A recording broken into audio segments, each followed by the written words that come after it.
안녕하세요. 삶이 어렵고 힘들다 느껴질 때 종종 사연 유튜브를 청취하는 40살 후반 남자입니다. 얼마 전 마침 휴가 기간이어서 저는 그동안 제가 겪어온 삶의 이야기를 손으로 꾹꾹 눌러 적어 사연 유튜브에 보내게 됐습니다.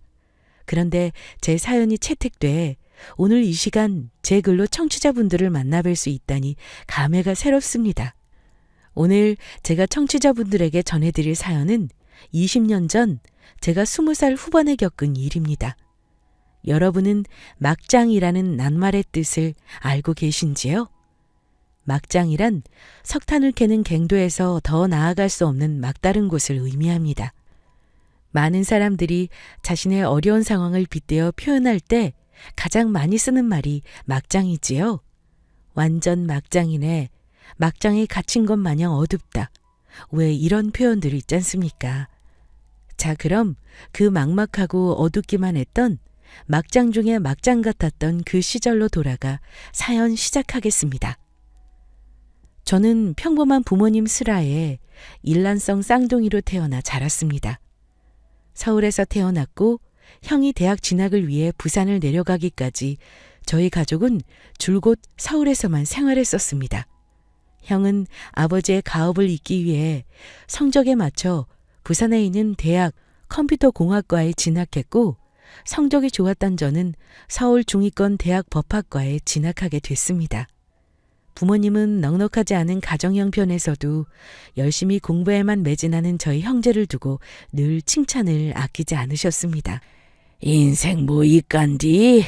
나서 공부하고 결혼하고 자식 새끼 낳고 그게 다지 뭐.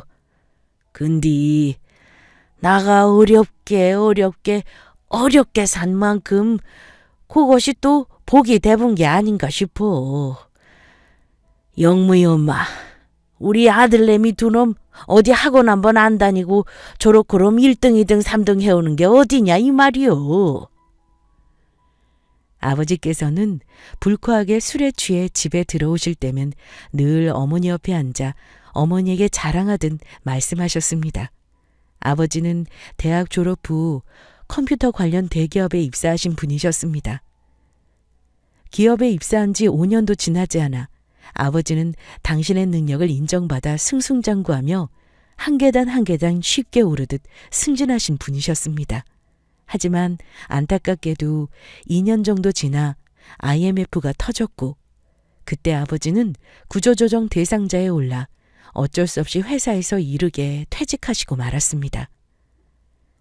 아버지가 아무리 뛰어난 실력을 갖고 계신 분이었다 하더라도 구조조정 대상자에서 제외될 수 없었습니다.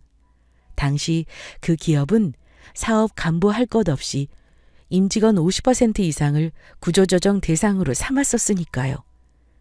불행 중 다행이라고 아버지께서 10년 가까운 시간 동안 회사에서 받은 돈을 저축하고 계셨습니다. 그래서 그 어려운 경기에도 사람들의 꾸준한 수요가 있는 컴퓨터 수리, 매입, 매매 등등의 컴퓨터 업계에 뛰어들어 하루하루 열심히 일하셨죠. 저희 형제는 그런 아버지의 눈물겨운 모습을 보며 어려운 상황 속에서 저희가 할 수 있는 유일한 일은 공부밖에 없다 생각하며 아버지의 노력만큼 저희 역시 최선을 다해 학업에 매진했습니다. 하지만 IMF로 아버지께서 실직하신 게 어머니께 큰 스트레스가 됐던 걸까요? 어머니는 IMF가 터진 다음에, 그러니까 아버지가 회사에서 퇴직하신 지 3년 되던 해에 직장암 2기 판정을 받으셨습니다. 다행히 암이 초기에 발견됐기 때문에 고통은 따랐지만 항암 치료를 통해 어머니는 짧은 기간에 건강을 회복하실 수 있었습니다. 대학 입시를 마치고 대학 합격이 결정되기 전까지 저희 형제는 당연하다는 듯 학비를 마련하기 위해 여러 가지 아르바이트를 했습니다. 바쁜 아버지의 일을 돕기도 했고 공사 현장, 편의점, 배달, 전단지 배포 등등 가리지 않고 하루하루 학비를 벌기 시작했던 거죠. 여우비보다는 굵고 장대비만큼은 아닌 비가 뜨거워진 아스팔트를 촉촉하게 적시던 어느 여름날 밤이었습니다. 그날은 마침 저희 가족이 다 함께 저녁 외식을 하기로 했던 날이었습니다. 각자 아르바이트를 마친 저희 형제는 먼저 집에 도착해 어머니를 모시고 아버지와 만나기로 한 약속 장소로 향하기 위해 준비 중이었습니다. 그런데 그때 마침 어머니 핸드폰으로 낯선 번호로 전화가 한 통 걸려왔어요. 안녕하세요. 정길수 씨 아내분 되시나요? 네, 그런데요. 누구시죠? 네, 여기는 불광동에 있는 참사랑병원 응급센터입니다. 남편분께서 교통사고를 당하셔서 지금 응급실에서 치료 중에 계세요. 죄송한 말씀입니다만 남편분께서 목, 척추, 장기 등 손상이 너무 심하셔서 가족분들이 지금 곧장 병원으로 오셔서 임종을 보셔야 할 것 같아 전화를 받는 어머니는 상대가 말을 마치기도 전에 전화를 끊어버리셨습니다. 아니야. 연거푸 어머니는 혼잣말을 하시며 현실을 받아들이려 하지 않으셨습니다.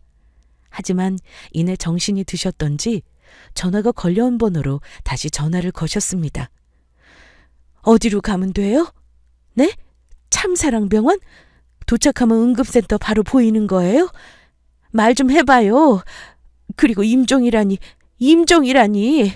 무슨 말이라도 해보라고요. 어머니께서 전화를 끊고 저희 형제는 서둘러 근처 택시를 호출해 병원으로 향했습니다.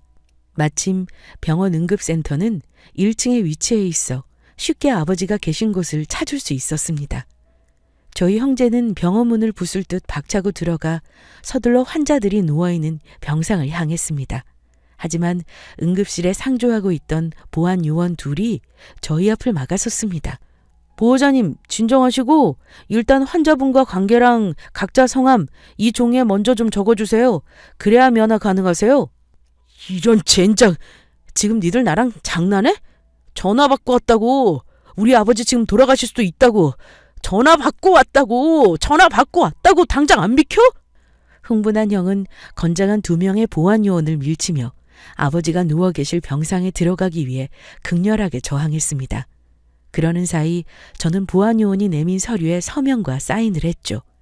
서류를 받아든 보안 요원 둘이 자리에서 일어나고 간호사의 안내로 저희 가족은 아버지가 누워 계신 병상 앞에 서게 됐습니다. 아버지는 이미 사망하셔서 흰천을 몸에 두르고 계셨어요. 어머니는 흰천을 내리고 아버지 얼굴을 확인하셨습니다. 그러고는 그 자리에서 바로 졸도하셨죠.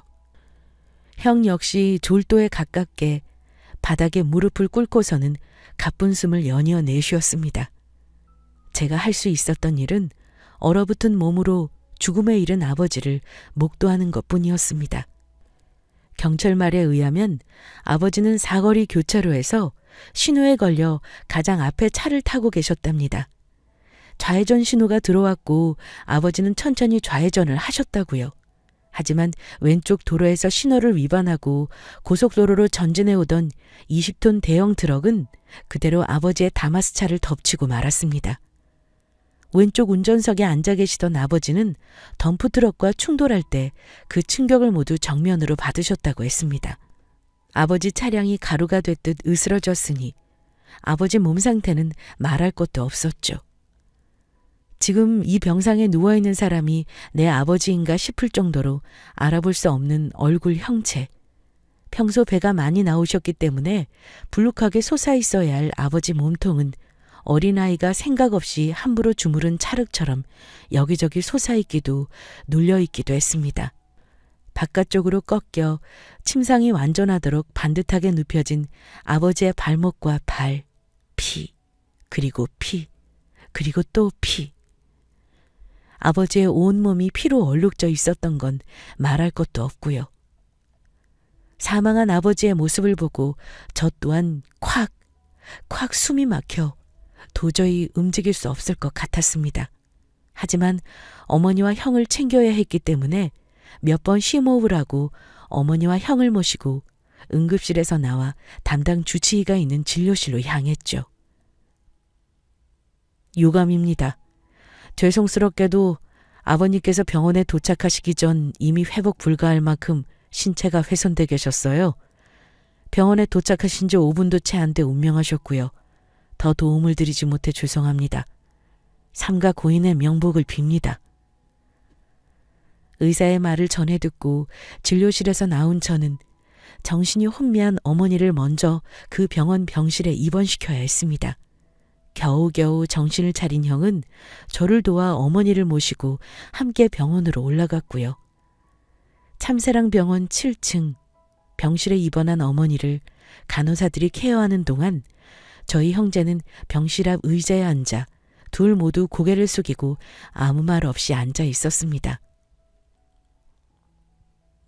넌 여기서 어머니 모시고 아버지 장례 절차 알아봐.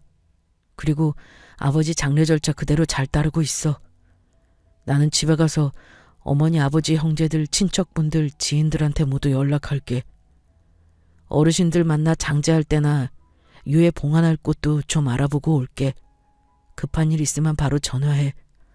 너나 나나 지금 제정신 아닌 거 안다. 그래도 힘내서 마음 좀 추스르고 아버지 가시는 길이라도 편히 가실 수 있도록 조금만 더 힘내자. 일 있으면 바로 전화해. 알았지? 병실에 누워 계셔 아무것도 할 수 없는 어머니를 두고 저희 형제는 황망한 마음으로 아버지를 보내드려야 했습니다. 돌아가신 아버지의 몸이 화장터로 옮겨져 화장되는데 장례식 내내 참았던 눈물이 울컥하고 터지더니 멈출 수 없이 눈물이 뺨을 타고 흘러내렸습니다. 사람의 몸이 불에 타 뼈가루만 남긴다는 것. 그건 오랜 시간 아버지와 함께 만들어온 기억, 추억 모두를 태워버리는 일과 다르지 않았습니다. 인천에 있는 가족공원에 아버지를 수목장으로 모시고 저희 형제는 텅 빈 마음이 돼 서울 집에 돌아왔습니다. 아버지께서 적게나마 모아두신 돈, 부조금으로 받은 돈 등등은 장례식 비용과 어머니 입원비로 들어갔습니다. 비용을 모두 치르고 보니 남은 건 2학기 정도 대학에 다닐 수 있는 돈뿐이었습니다. 전세로 살고 있던 집은 시세가 5천만 원가량 됐지만 어떤 누구도 손댈 수 없는 집이었습니다. 저의 부모님이 함께 결혼 생활을 시작했고 저희 형제가 태어난 곳이었으니까요. 시간이 지나 마침내 각 대학 합격 발표가 시작됐고 형은 무난하게 부산에 있는 대학에 합격했습니다. 저는 서울에 있는 중상위 대학 3곳 모두 합격할 수 있었습니다. 저는 법학과 최상위 교육 대학인 대학에 진학하고 싶었지만 등록금, 생활비, 용돈 등등을 감당할 수 없을 것 같았습니다. 그래서 저는 숙고 끝에 서울 중위권 법학대학에 4년 장학생으로 입학하기로 했습니다. 쇠락해진 몸으로 병원에서 퇴원해 집으로 돌아오신 어머니는 하루하루 몸이 더 상하시기 시작했습니다. 하루 한 끼도 겨우겨우 드실 수 있을 정도로 어머니는 약해져 계셨고 아버지가 돌아가신 지 2년 가까이 됐을 즈음 어머니는 다시 암이 재발하셨습니다. 치료비 같은 건 문제가 되지 않았습니다. 어머니는 이미 삶에 대한 의지, 의욕 모두를 내려놓고 지내셨습니다. 그렇게 저희 형제는 아버지가 돌아가신 지 3년도 채 안 돼 다시 어머니를 보내드려야 했습니다. 어머니를 보내드리고 형과 함께 포장마차에 들러 술을 마시던 날이었습니다. 영문아, 나 학교 때려치우려고. 이제 도저히 더 못할 것 같다. 공부하면서 아르바이트 하는 것도 이제 한계다. 투정이 아니야. 등록금, 생활비, 학과 실습비, 재료비, 용돈 같은 건 상상조차 할 수가 없을 지경이다. 그럼 뭘 어쩌게. 이제 3학년이야. 지금은 몸도 마음도 상할 대로 상해서 그런 것뿐이야. 휴학하고 형 군대 다녀와. 가서 사람들이랑 섞이면서 다시 마음 회복하고 돌아와. 돌아오면 그땐 모든 게 달라져 있을 거야. 아니지. 군대? 군대 가면 쌓인 마음 때문에 아마 총구를 내 머리에 겨눌지도 모를 일이다. 난 이제 정말이지 지겹도록 지쳐버렸다. 더 아무것도 못하겠어. 정말이야. 다 내려놓고 훌훌 털고 어디든 떠나고 싶다. 알아, 그 마음. 나도 그래. 어차피 우리 둘 다 군대는 가야 하는 거잖아. 이번에 휴학하고 같이 입대. 제대하고 나와서 다시 시작하자. 형이 나보다 더 잘 알잖아. 대학은 졸업해야 된다는 거. 어렸을 때부터 유독 바다를 좋아하던 형은 해군에 입대해 전역했고 저는 육군에 입대해 전역했습니다. 저는 저희 형제가 전역하고 다시 만나면 희망에 부푼 삶을 서로 이야기하게 될 줄 알았습니다. 하지만 현실은 그렇지 않았습니다. 육군 보병으로 평범하게 군 생활을 한 저와 달리 대부분의 시간을 바다에서 보냈던 형은 마음속 병이 깊어질 대로 깊어져 전역했습니다. 전역한 뒤로 하루하루를 우울하고 괴로운 마음을 술로 달래려 했습니다. 전역하고 얼마 지나지 않아 마음을 다잡을 때까지 부산에 있는 고시원에서 하루하루 소일이나 하면서 앞으로 할 일을 생각해 보겠다는 형의 말을 거스를 수 없었습니다. 형이 알코올에 의존하는 상태를 생각하면 두려울 만큼 불안함이 컸지만 저는 그래도 형을 다시 한번 믿어보기로 했습니다. 그렇게 형은 다시 부산으로 내려갔고 저는 대학에 복학해 아르바이트와 공부를 병행하며 마침내 대학을 졸업하게 됐습니다. 대학을 졸업하고 사법고시 시험 준비를 하기 전 오랜 시간 못 받고 또 못 볼 형이 걱정돼 부산으로 내려간 날이었습니다. 형과 몇 번 택배를 주고받았기 때문에 형이 지내고 있는 고시원은 쉽게 찾아갈 수 있었습니다. 고시원에 도착해 형이 묵고 있는 304호 문을 두들겼습니다. 형! 나왔어. 안에 있어? 문 좀 열어줘. 방 안 기척을 살펴보니 인기척이 느껴지지 않았습니다. 그래서 저는 핸드폰을 꺼내 다시 형에게 전화를 걸었습니다. 통화음이 2번 흘러가자 형이 묵고 있는 304호실에서 형의 핸드폰 벨소리가 울리기 시작했습니다. 그러나 형은 전화를 받지 않았습니다. 무슨 일이 생긴 게 아닌가 다급해진 저는 얼른 고시원 1층 총무실로 내려가 사정을 이야기하고 304호실 문을 열어달라 부탁했습니다. 사정을 전해들은 고시원 총무는 어떤 사정인지 다 알고 있다는 듯 서둘러 저와 3층으로 올라와 304호실 문을 열어줬습니다. 문이 열리자 방 안에 쌓인 술병, 과자봉지, 먹다 남은 컵라면, 빵 위를 기어다니고 있는 구더기가 쾌쾌하고 불결한 냄새를 풍기고 있었습니다. 그리고 그 냄새는 순식간에 복도를 덮쳤습니다. 사람 하나 겨우 누울 수 있는 침대에 누워있던 형은 예전의 몰골이 아니었습니다. 피골이 상접하다는 표현이 있듯 달랑 팬티만 입고 있던 형 몸은 앙상하고 기괴해 보이는 삐쭉 보란듯 뼈맛 솟아 있었습니다. 손으로 형의 어깨를 세차게 내리치며 형하고 불러봐도 형은 잠에서 깨어나지 않았습니다. 코 아래 손을 대보니 호흡은 있었지만 술을 얼마나 마신 건지 형은 잠에서 깨어날 기미가 없었습니다. 서울로 돌아가 사법고시를 준비해야 했던 제게 선택할 수 있는 선택지가 많지 않았습니다. 오랜 고민 끝에 저는 부산에 위치한 알코올 중독 전문 정신병원에 형을 입원시키기로 결정했습니다. 어디에 찌은 것인지 부러진 앞니 3개, 동생을 알아볼 수 없을 정도로 피폐해진 정신, 사시나무 떨듯 떠는 몸. 저는 그런 형의 모습을 도저히 케어할 수 없다 생각한 것입니다. 용산역에 도착해 역 바깥으로 나오자 햇살, 바람의 결이 모두 변했다는 걸 몸으로 느낄 수 있었습니다. 그나마 품고 있던 사법고시, 변호사에 대한 희망, 어쩌면 하고 제 인생에 주어질 행운과 축복, 삶에 대한 의지와 의욕, 노력, 마음 한구석을 차지하고 있던 그것들이 한순간 사라져버린 느낌이었습니다. 아버지, 어머니, 그리고 형까지 제게 너무도 소중했던 사람들, 그래서 제 삶의 의미와 가치를 부여해 주었던 사람들, 그 모두가 제 몸에서 빠져나간 듯 느껴졌습니다. 집에 돌아온 저는 고시 공부를 위해 공부할 책, 강의, 공부하는 동안 지출할 돈 등을 따져봤지만 어떤 것도 눈에 들어오지 않았습니다. 지금 여기를 살고 있을 뿐임에도 어쩐지 과거도 현재도 미래도 모두 끝나버린 것 같은 느낌마저 들었습니다. 매일매일 꿈에서 돌아가신 부모님, 폐인이 된 형을 만났습니다. 그렇게 저 또한 형처럼 하루하루 망가져가기 시작했습니다. 마찬가지로 제 척박한 마음을 달랠 수 있었던 건 단 하나, 형이 선택했던 술뿐이었죠.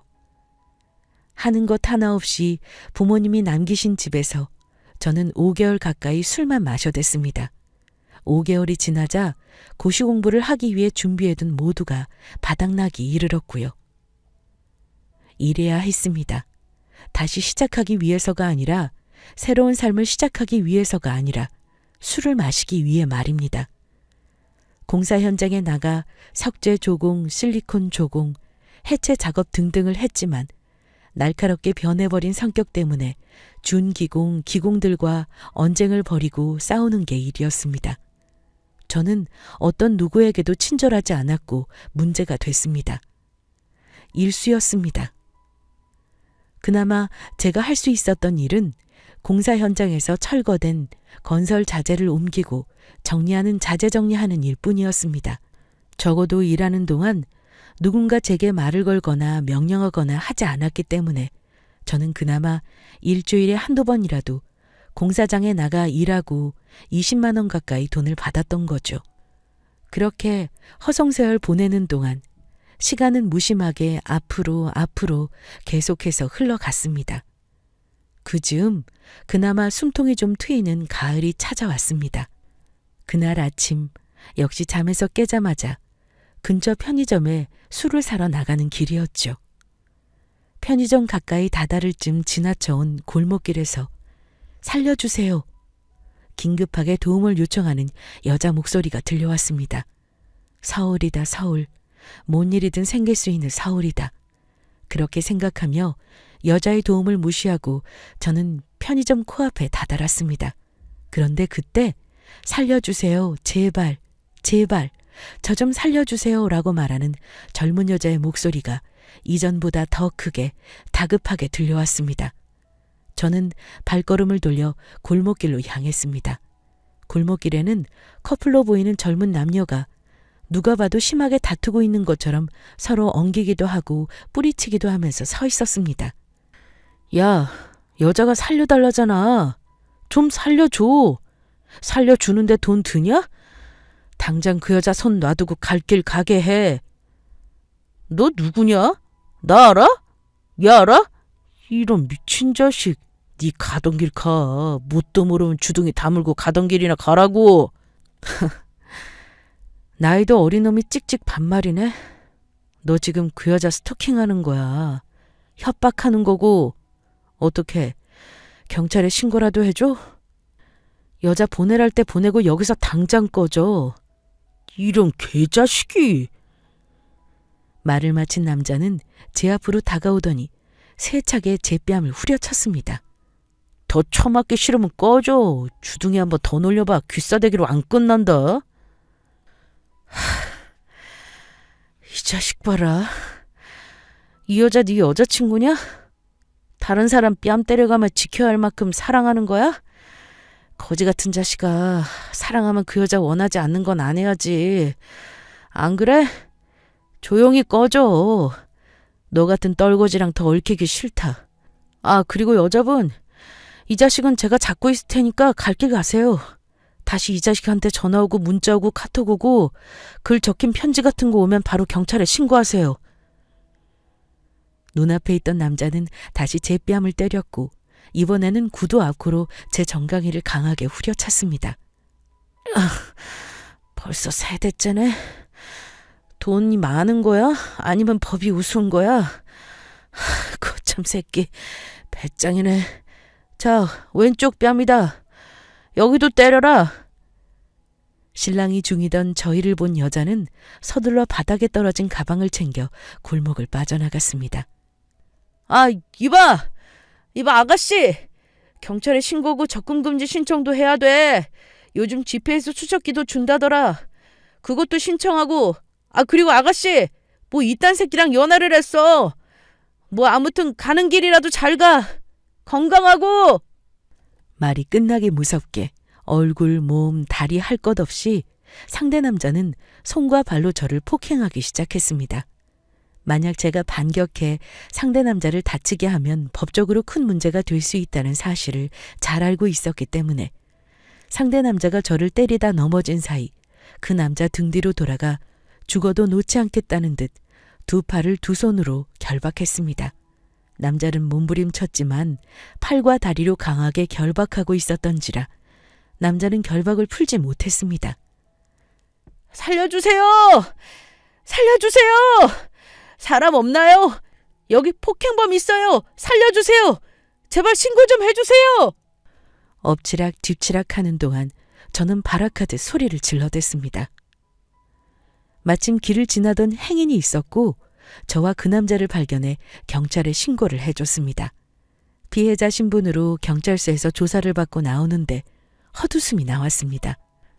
일방적으로 당한 폭행이니까 합의금으로 얼마나 받을 수 있으려나? 상해죄를 걸까 말까? 나쁜 자식 같으니. 이 생각을 하면서 경찰서 정문을 나서는데 제 자신이 어찌나 믿고 싫던지 견딜 수 없을 만큼 제 자신이 수치스러웠습니다. 겨우 돈벌이 하는 수단으로 얻어맞기나 하고 합의금 몇 푼 받는 게 일이라니. 그렇게 저는 좋지 않은 마음과 쑤시고 얼얼한 몸을 끌고 집으로 돌아와 그대로 잠들었습니다. 사실 상대방은 상해죄에 속하는 범죄를 저질렀습니다. 하지만 저는 상해죄로 고소하지 않고 폭행죄로만 고소했습니다. 폭행죄는 반의사 불벌죄이기 때문에 원만한 합의가 이루어지면 공소권이 없어 상대 남자가 처벌을 받지 않게 됩니다. 저보다 더 어린 젊은 남자애였고 앞이 창창할 그의 마음에 빨간 줄이라는 멍해를 얹고 싶지 않았습니다. 그렇게 합의금 명목으로 300만 원을 받고 저는 사건을 종결했습니다. 합의금으로는 물론 다시 술을 마시기 급급했고요. 사건이 있은 지 2주 정도 지나서였을 겁니다. 하루 일과대로 아침에 잠에서 깬 저는 다시 술을 사러 편의점에 가고 있었습니다. 사건이 있던 골목을 지나치는데 갑자기 제 옆에 검은 제네시스 차량 한 대가 멈춰서더군요. 그러려니 하며 가고 있던 길을 가는 저였는데 느닷없이 제네시스 차량이 귀가 먹먹해질 정도로 크게 3번 클렉슨을 울렸습니다. 뒤를 돌아보니 운전석에 앉아있던 남자가 황급히 내려 제 앞으로 다가오고 있었죠. 안녕하십니까. 저는 김명희 의원 모시고 있는 수행비서 박찬호입니다. 차에 김명희 의원께서 타고 계십니다. 의원님께서 잠시 차에 오르시라고 합니다. 이쪽으로 오시죠. 의원? 수행비서? 영문을 알 수 없던 저는 자리에 가만히 서 어리둥절해하고 있었습니다. 그러자 이번에는 뒷좌석에 타고 있던 사람이 차에서 내려 제 이름을 불렀습니다. 안녕하세요. 정영문 씨. 중도정당 김명희 의원이라고 합니다. 다름 아니고 긴히 드릴 말씀이 있어서요. 잠시 차에 타시겠습니까? 네. 말을 얼버무리며 저는 의원이라고 하는 사람의 차에 올랐습니다. 운전석에 수행비서라는 사람이 올라타고 차가 움직이기 시작했죠. 한 2주 영무 씨 찾으려고 애를 먹었어요. 인상착의만 알아서는 도저히 찾을 수 없겠다 싶었던 겁니다. 죄송한 이야기지만 경찰서에 아는 사람한테 부탁해 영무 씨가 어디 사시고 무얼 하는지 좀 알아봤어요. 실례가 됐다면 정말 미안합니다. 아닙니다. 근데 중도정당 의원님께서 왜 저를... 제가 이것부터 말씀드렸어야 했군요. 2주 전에 이 근처에서 사건이 하나 있었지요. 영문 씨와 젊은 남자 사이 폭행 사건 말입니다. 두 사람이 엉겨붙어 있는 사이 제 딸은 무사히 탈출해 집에 돌아올 수 있었고요. 그럼 그 여자분 아버님? 네, 맞습니다. 딸애가 워낙 말이 없는 성격이라 집 밖에서 일어난 일은 도통 어떤 이야기든 하지 않으려고 해요. 그날 집에 돌아왔을 때 표정이 너무 좋지 않아 무슨 일이 있었냐 물었지만 역시 아무 대답하지 않더군요. 저는 친구들이나 남자친구와 싸웠겠거니 그러려니 하고 말았죠. 네, 그러셨군요. 따님이 집에 잘 귀가해 잘 지내고 있다니 다행입니다. 고마웠다는 말씀하시려고 저를 차에 태우신 건가요? 근데 그러실 필요 없습니다. 마땅히 해야 할 일을 했을 뿐입니다. 아니요. 실은 그날 사건으로 사건이 다 끝난 게 아니었어요. 영문 씨와 얽힌 그 어린 남자 말이에요. 나중에 알게 된 사실이지만 폭행죄로 경찰서 들락날락하면서도 집요하게 제 딸아이에게 계속해서 접근해 왔습니다. 전화로, 문자로, 아파트 담장 낙서 등 할 수 있는 수단이란 수단 모두를 동원해 저의 딸애를 스토킹하고 협박했어요. 지금 당장 집 앞으로 안 나오면 딸애는 물론 저희 부부 내외까지 죽여버리겠다면서요. 아, 그러셨군요. 그래서 지금 그 일은 잘 해결됐습니까? 네. 하지만 그 일은 제가 해결한 게 아니었습니다. 딸애가 스스로 경찰서에 찾아가 그 어린애가 보낸 메시지, 전화 기록, 아파트 벽에 써둔 협박 등등 스토킹 협박 자료로 제출했어요. 그러고 또 경찰에게 긴급 잠정 조치, 접근 금지 신청을 하고 딸의 위치가 바로바로 경찰서로 전송되는 GPS도 받아왔고요. 저는 이 모든 사실을 까마득하게 모르고 있었습니다. 나중에 알고 보니 잠시 산책하러 나갔던 딸애가 수련관 센터 건물 뒤에 숨어 딸애를 기다리고 있던 그 남자애를 신고하고 경찰에 체포하면서 사건의 전말 모두를 알게 됐죠. 대화를 주고받은 사이 차는 혼잡한 영등포를 빠져나가 물레동에 있는 근린공원에 다다랐습니다. 아마 영문 씨가 저의 딸애한테 스토킹 협박한 자료, 긴급 잠정 조치, 접근 금지 신청하는 걸 알려주지 않았더라면 저희 가족에게 어떤 흉악한 일이 일어났을지 아무도 모를 일입니다. 자, 괜찮으시면 내려서 좀 걷도록 하죠. 제가 더 드릴 말씀이 있어서요. 수행비서는 근린공원에 저희를 내리게 하고 공영주차장을 찾아가는 것인지 근린공원을 빠져나갔습니다.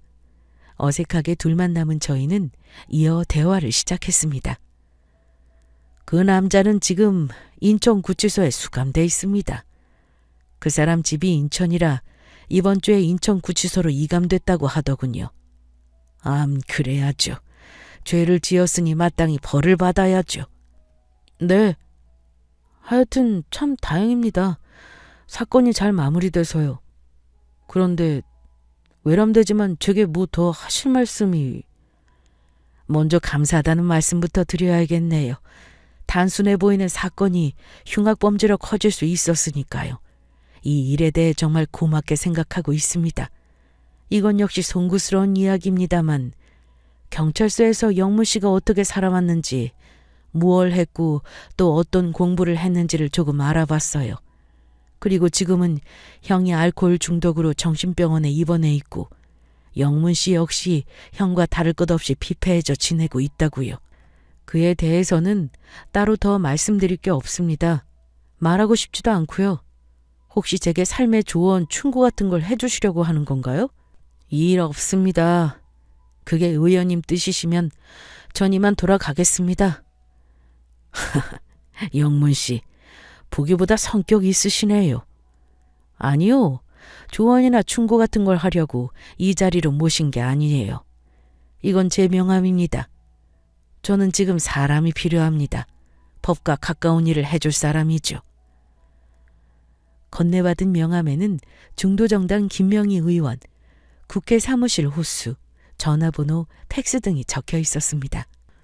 저는 이미 삶에 대한 의지 모두를 잃어버렸습니다.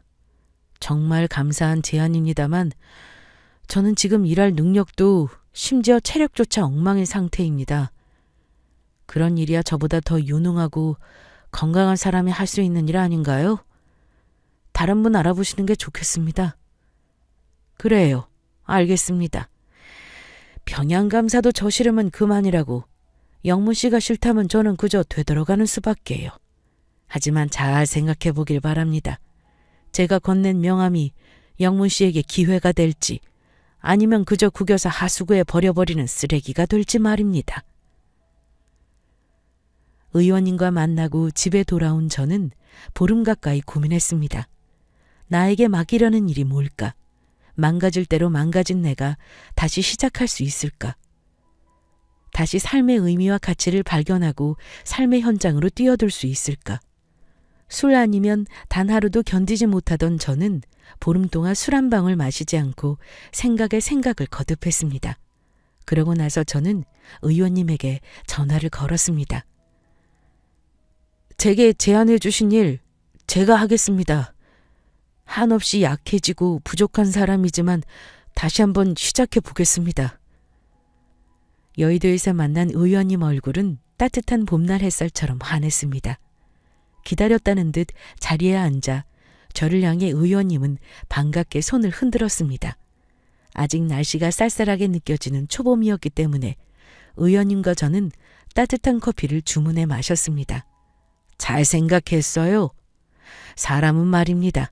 사람과 부대껴 일하고 실망하고 환멸도 느끼고 또 기쁨, 희열, 사랑도 느끼며 함께 어우러져 사는 겁니다. 제가 영문 씨 인생 선배로서 확실하고 분명하게 해줄 수 있는 이야기는 여기까지예요. 그 다음의 삶은 모두 영문 씨의 몫이에요.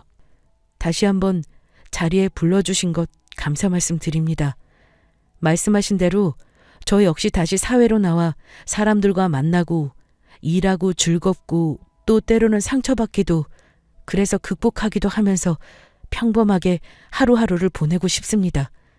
외람되지만 의원님께서 제게 맡기실 일이라는 게 무엇인지요? 간단합니다. 다시 시작하세요. 다시 희망하라는 말입니다. 이러저러한 복잡한 사정 때문에 그만두었던 사법고시 시험 다시 시작하세요. 합격 기한은 내년까지, 기한은 1년입니다. 영문 씨가 1년 공부하는 동안 영문 씨 주거, 생활비, 학비, 용돈 등등은 모두 제 사비로 충당할 겁니다. 그 이후에서라도 영문 씨는 당연히 죽기 살기로 공부해야겠죠. 이건 제가 영문 씨 도움을 받았다고 해서 선의로 베푸는 단순한 스폰서 같은 게 아닙니다.